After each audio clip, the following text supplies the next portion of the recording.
Michael. I stopped loving you around day 30. I'm a financial analyst. My job is boring, but it pays the bills. Specifically for my wife Sarah's gym membership and our mortgage on a house that's mostly her design choices and my quiet acceptance. This story starts on a Tuesday morning in a grocery store parking lot where I was doing my usual routine, sitting in my car with overpriced coffee, listening to classic rock for exactly 7 minutes before heading to work. The Foo Fighters were playing when my phone made that connection sound. You know the one, that little ding when Bluetooth pairs with something. Except I wasn't trying to connect to anything. I looked at my screen, confused, and saw it had paired with something called Sarah's AirPods. My wife's AirPods. She must have been somewhere nearby, close enough for my phone to automatically connect. Then I heard her voice through my car speakers. Not her polite dinner party laugh or the fake chuckle she uses for her mom's Facebook posts. This was her real laugh. The genuine one I hadn't heard in years, the one from when we first started dating and would spend entire Saturdays on the couch watching movies with explosions. There was a male voice with her, smooth, confident, the kind that makes you want to punch something, and familiar. It was Marcus, her ex-boyfriend Marcus, the guy she swore was just a friend when he started texting her 6 months ago. The guy she claimed was helping her with business networking, even though their texts came at 10 p.m. and included way too many emojis. Once he signs the house over for the tax benefits, Marcus said, and I could hear the smirk in his voice, we'll have everything we need to start our new life together. God, I can't wait to be done with that moron. They laughed. Both of them. That real, genuine laugh she used to give me was now being used to celebrate calling me a moron while plotting to steal my house. I sat there in my car holding my coffee cup, and my brain just stopped working. It completely blue-screened. The music kept playing. A woman walked past with a shopping cart full of organic produce and probably zero marriage problems. My coffee was getting cold. Sarah and Marcus were still talking through my speakers about their future, my house, my money, their plans, like I was just an obstacle they'd already figured out how to get around. I should have been furious, should have driven straight to wherever she was and confronted her, should have called a lawyer immediately. Instead, I finished my coffee, even though it tasted terrible, got out of my car, walked into the store, and bought a 12-pack of paper towels I absolutely didn't need. The cashier asked if I wanted to donate to save the rainforest. I said yes, and donated $5 because apparently, even while my life was imploding, I still cared about deforestation. Walking back to my car with my unnecessary paper towels, a plan started forming. It wasn't a good plan, probably wasn't even a smart plan, but it was my plan. I wouldn't confront them. Not yet. I wouldn't give them the satisfaction of knowing I knew. Instead, I'd keep pretending. I'd be the perfect husband, the obedient fool, the tax benefit signing chump they thought I was for exactly 87 days. Why 87? Because 90 felt too neat, and I've never been good at round numbers. Plus, it gave me just enough time to prepare, document, and build a case that would make their new life together look like a disaster nobody wanted to watch. Sarah came home that evening at 9:47 p.m. I know the exact time because I'd started checking the clock like a man waiting for bad test results. She walked in humming some tune, probably something Marcus had played for her. The first thing I noticed was the smell. Vanilla perfume, the expensive kind she saves for special occasions, which apparently now included betraying your husband on a Tuesday. I was sitting on our gray sectional couch, the one she'd insisted we needed because it was mid-century modern, pretending to watch a documentary about penguins. Penguins mate for life, which felt like the universe had a twisted sense of humor about what to show me tonight. Hey, honey, I said, looking up with what I hoped was my normal face and not my, I know you're planning to steal my house face. She leaned down and kissed my cheek. It took every ounce of self-control I didn't know I had. It was like kissing someone who was actively robbing you, but pausing mid-heist to accept some casual affection. How was book club? I asked, keeping my voice light. Oh, it was great, she said, already heading to the bedroom to change. We discussed Tolstoy. Really dense stuff, but Margaret brought amazing wine, so that helped. Tolstoy. Sarah saying she discussed Tolstoy was like our cat claiming he'd solved calculus. Actually, that's unfair to the cat. I spent that night lying awake next to her while she slept peacefully, staring at the ceiling, making plans. The next morning, I pulled out my laptop and started making lists. Gather evidence, text messages, phone calls, receipts, suspicious late meetings. Become a detective of my own marriage. Pretend to be affectionate. Act like the good husband she thinks I am. Bring her coffee, compliment her hair, ask about her day like I'm not aware she's spending it plotting my financial ruin. Don't reveal anything until the right moment. Keep quiet. Don't confront. Don't hint that I know. Save everything for day 87 when I can really make my move. At 2:47 a.m., I sent an email to a divorce lawyer named Rebecca Stone. Her profile showed 5-star reviews with testimonials that read like action movie taglines. She destroyed my ex in court, worth every penny. This woman is a shark in a blazer. I filled out her contact form, typing with manic energy. Subject: need consultation ASAP. My wife is planning to commit fraud, steal my house, and run off with her ex. I have evidence. I have 87 days. I need someone who can help me make sure the only thing she gets in the divorce is regret. I hit send and went back to bed next to my wife, the woman who'd promised to love and cherish me, but apparently read that as more of a suggestion. The next morning, I had an email back from Rebecca's office. She could see me at 10 a.m. I replied immediately, saying I'd be there at 9:55 a.m. Her office was downtown, 7th floor, and smelled like expensive legal revenge. When I walked in, Rebecca sat behind a massive desk that looked like it had witnessed 1,000 marriages die. She looked exactly like her picture, sharp, professional, slightly terrifying in the best way. So, she said, folding her hands on her desk, do you want revenge or results? I didn't even hesitate. Both, she smiled. Not a warm smile, but the kind of smile a chess player gives when they see checkmate 6 moves ahead. Then here's what you're going to do. You're going to start acting dumber than you feel. That advice echoed in my head for the next 72 hours. Act dumber than you feel. So I became husband of the year. Monday morning, I woke up before Sarah, which never happens, and made breakfast. Not cereal or toast. Actual breakfast. Scrambled eggs with chives, turkey bacon because she's on some health kick, fresh berries arranged in a bowl. When Sarah walked into the kitchen, she actually stopped and stared. You made breakfast? She said, genuinely surprised. Yeah, I said, channeling every bit of golden retriever energy I could manage. Figured you could use something nice after all those late meetings you've been working so hard. The lie tasted worse than burnt toast, but I smiled through it. She looked touched, which would have been sweet if she wasn't actively planning fraud. She kissed my cheek and sat down to eat. You're the best, she said. The irony could have eliminated us both. Tuesday, I folded the entire laundry basket, matched every sock, which is basically a miracle because our dryer eats socks like they're an endangered species. Wednesday, I complimented her new shoes. Those are really nice. They make you look tall. She beamed like I'd told her she won a prize.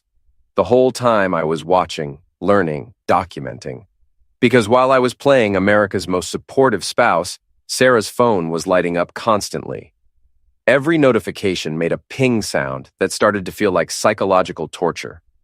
Thursday evening, while she was in the shower, I picked up her phone. She'd changed her passcode, which was cute, like I hadn't watched her type it in roughly 8,000 times. It used to be my birthday. I tried a few combinations. Her birthday? No. Her mom's birthday? No. Then I tried 0715, July 15th. Marcus's birthday, which I only knew because she'd mentioned it 3 years ago when explaining why she needed to send a friendly text to an ex. The phone unlocked, her messages loaded, and there it was, a contact saved as handyman. Let me repeat that. She saved her secret lover as handyman, like some kind of home improvement professional. I scrolled through their messages, and each one was worse than the last. Miss you already. Can't wait until we don't have to hide anymore. Soon. Once the house is transferred, we're free. He's so clueless, it's almost sad. You sure he'll sign? Please, I could get him to sign anything. He thinks I'm at book club right now. With a laughing emoji. She was laughing about how easy I was to manipulate while I was downstairs folding her underwear. I took screenshots, sent them to my email, deleted the evidence, put her phone back exactly where she'd left it. When she came out of the shower, I was on the couch watching a home renovation show because the irony was too perfect. Hey, babe, I said casually. Did the handyman ever get back to you about that estimate? She didn't even flinch. Oh, yeah. He said he'd have to come back next week, scheduling conflict. That's too bad, I replied. I really think new work would improve the house value. You know, for tax purposes. She smiled and sat down next to me, putting her head on my shoulder like we were still a normal couple, instead of a husband-wife crime drama waiting to reach its finale. Friday, I offered to help with taxes. Sat down at the dining table with our laptop and forms, looking like a man excited about the IRS. You know, I said, clicking through TurboTax, I was reading about married couples transferring property for tax benefits. Could save us a lot of money. Her eyes lit up. I'm not exaggerating. They actually lit up like I'd told her she won the lottery. Really? That's interesting. We should look into that. Definitely, I agreed. I'll do some research. Maybe talk to our accountant. I wouldn't talk to our accountant. I'd talk to my accountant, the one I'd hired separately, the one Sarah didn't know about. That weekend, Sarah went to a late client meeting on Saturday afternoon, said she'd be back by 6. I said, no problem. Take your time. Like a husband who definitely wasn't tracking her phone's location through a shared family app she'd forgotten I had access to. She was at the Hilton downtown, room 412, for 3 hours. I spent those 3 hours at my brother Jake's apartment, drinking beer and trying not to throw my phone through his TV. You okay? Jake asked. Perfect, I lied. Just waiting for my wife to finish her meeting with Handyman. Sunday, Sarah came home cheerful, humming, and made dinner. Pasta, nothing fancy. We ate together like a normal couple. She told elaborate stories about clients I knew didn't exist. I nodded along like my life depended on it because it kind of did. By the end of week 2, I had enough evidence to write a book. By week 3, I'd perfected my performance. I could smile on command, laugh at her jokes, pretend to believe her lies with the dedication of someone who'd lost their grip on reality. And every night I crawled into bed next to her and pretended to sleep while my mind cataloged every new betrayal. Around day 30, my friend Ryan helped me with the technical side. Ryan works in IT and thinks privacy laws are more like gentle suggestions. He's got thick-framed glasses and the energy of someone who's had 12 espressos, but still seems calm about everything. I met him at a coffee shop and explained the situation. So, let me get this straight, Ryan said. Your wife is cheating with a guy she saved as handyman, and you want me to clone her entire cloud backup so you can build a legal case? That's the gist of it. And you've been pretending you don't know for how long? 3 weeks. 67 more days to go. Ryan looked at me like I'd told him I was planning to swim to Antarctica. Dude, that's the most insane thing I've ever heard. He paused. Obviously, I'm going to help you. It took him maybe 90 seconds to access everything. Her security is terrible, he muttered. 2-factor authentication is off. Same password for 6 different accounts. Location sharing on permanently. Does she want to get caught?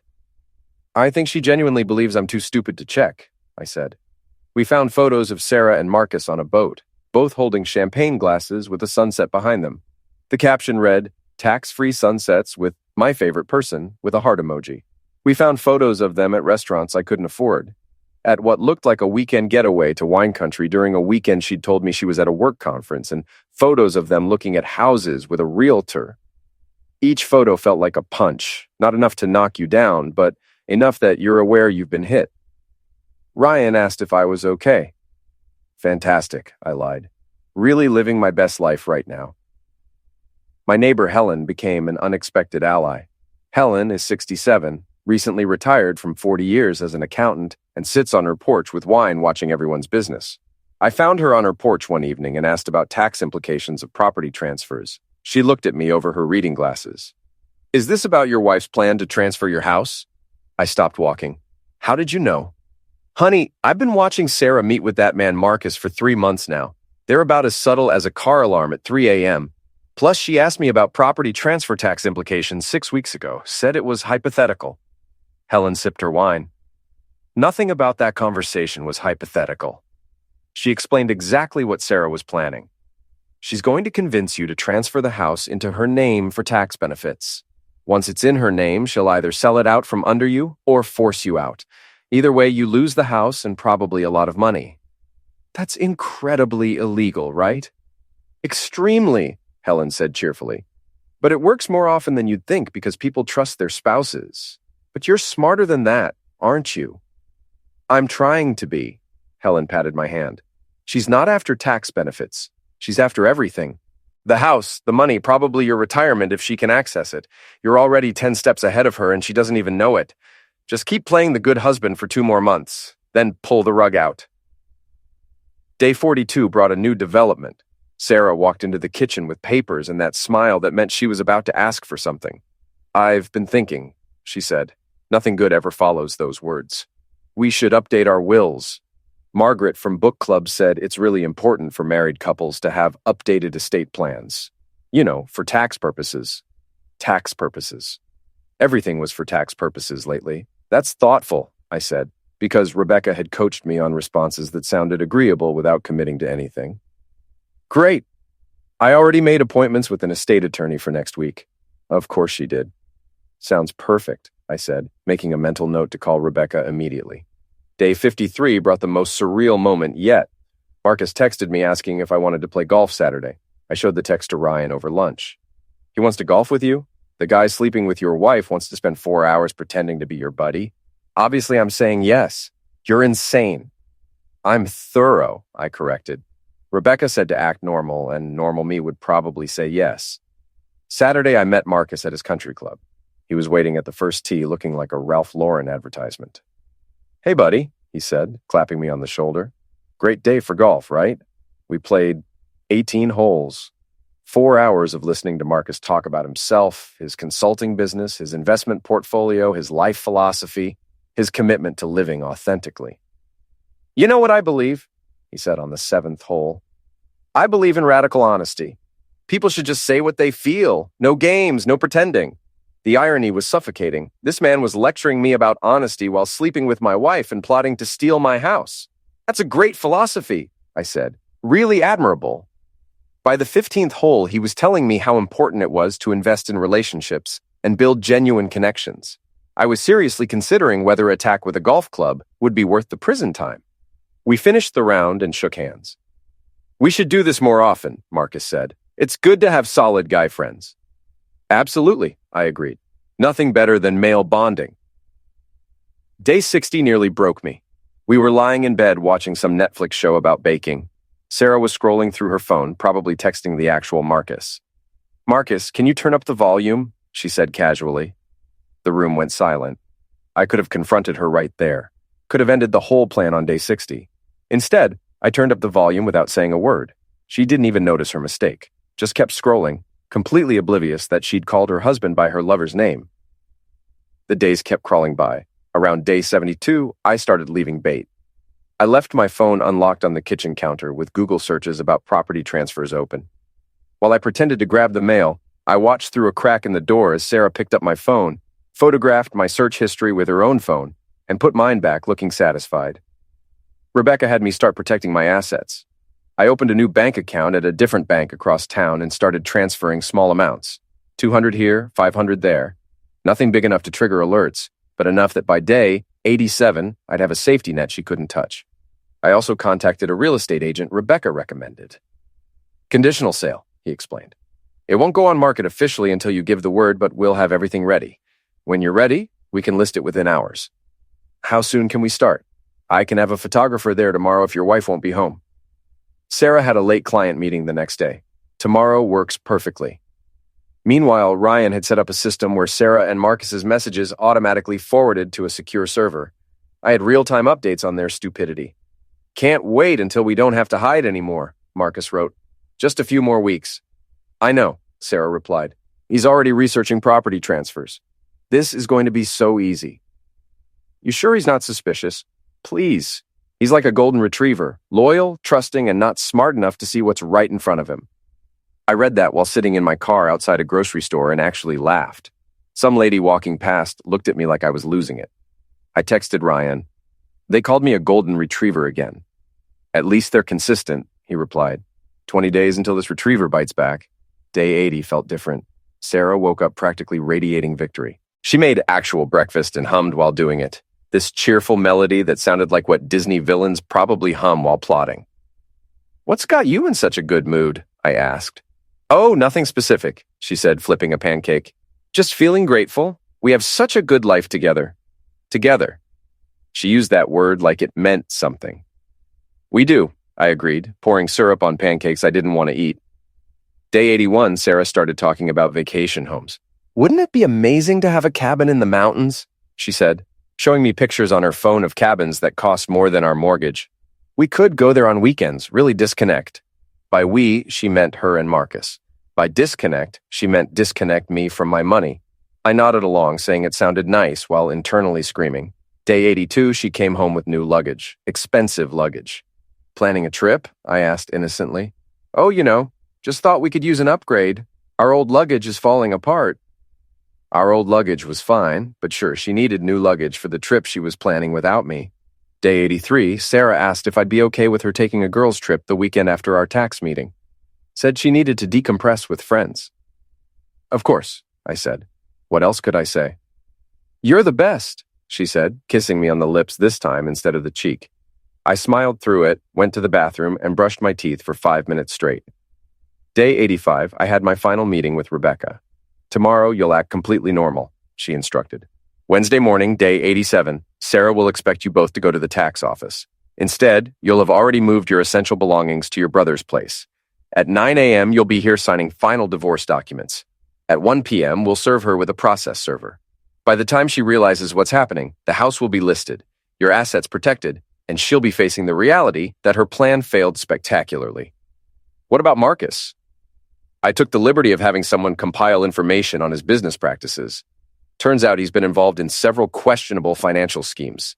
If your wife wants to tie her life to that sinking ship, that's her choice. But she won't be doing it with your money. Day 86, the day before everything. Sarah was insufferable. She cleaned the entire house top to bottom, humming while vacuuming. Big day tomorrow, she said over dinner, which she'd actually cooked. Yeah, I said, really big day. She had no idea. That night, I barely slept. At 2 a.m., I got up and made coffee I didn't need. Our cat found me in the kitchen, jumped up next to me, and I scratched behind his ears. Tomorrow, I told him. The dog finally bites back. I looked at all the evidence I'd compiled.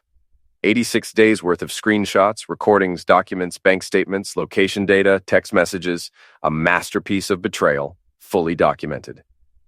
Day 87 started with Sarah making avocado toast, humming a pop song about love. Don't forget the tax meeting at 2, she called out. I've got all the paperwork ready.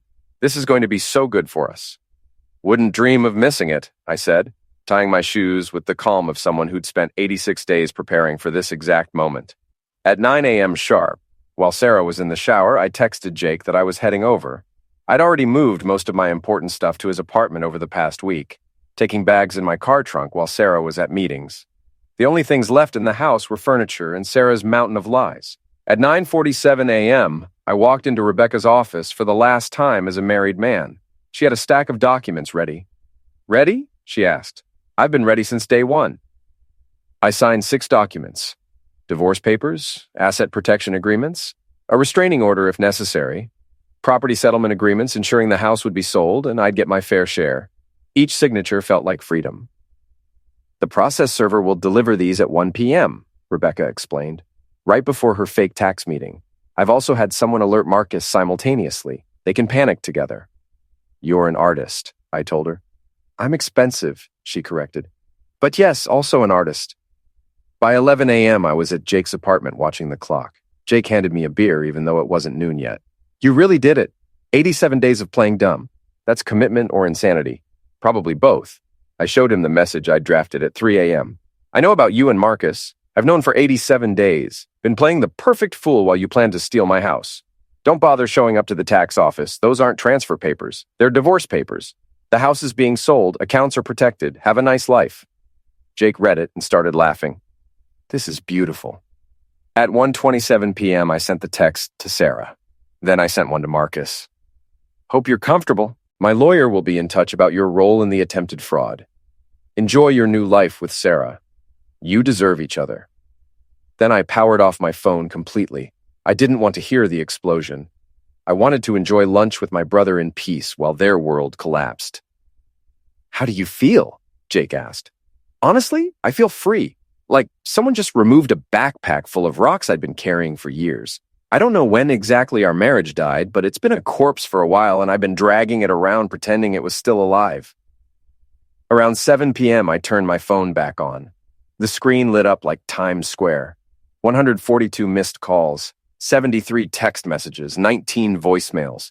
I scrolled through Sarah's messages, watching her emotional journey in real time.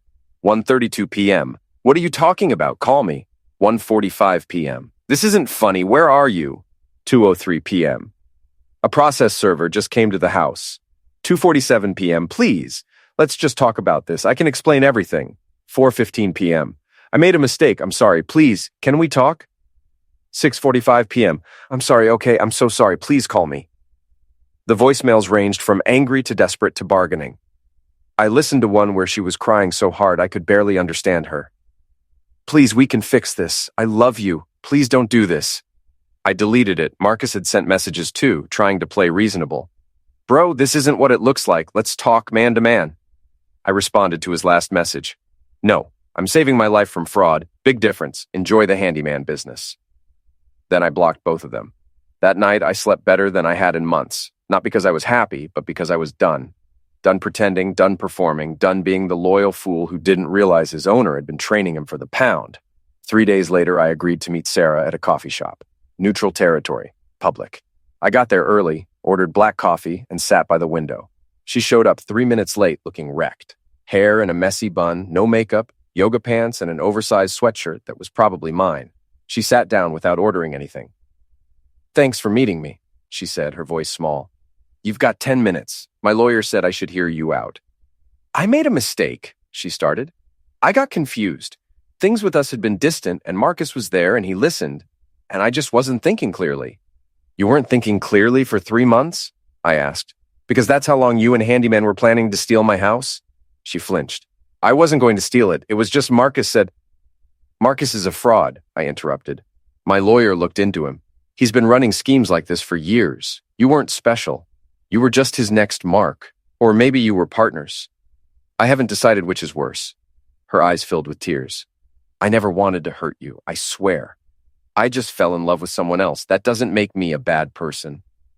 No, I agreed. Falling in love with someone else doesn't make you a bad person. Falling in love while married, planning fraud, calling your husband a fool, and laughing about how easy he'd be to manipulate, that makes you a bad person. The love part was just the excuse. I pulled out the conditional sale documents and slid them across the table. See this? Our house. The one you planned to steal. It's being sold. You'll get what you deserve from the sale, which is significantly less than you hoped for. This isn't fair, she cried. You can't just punish me forever because I made a mistake.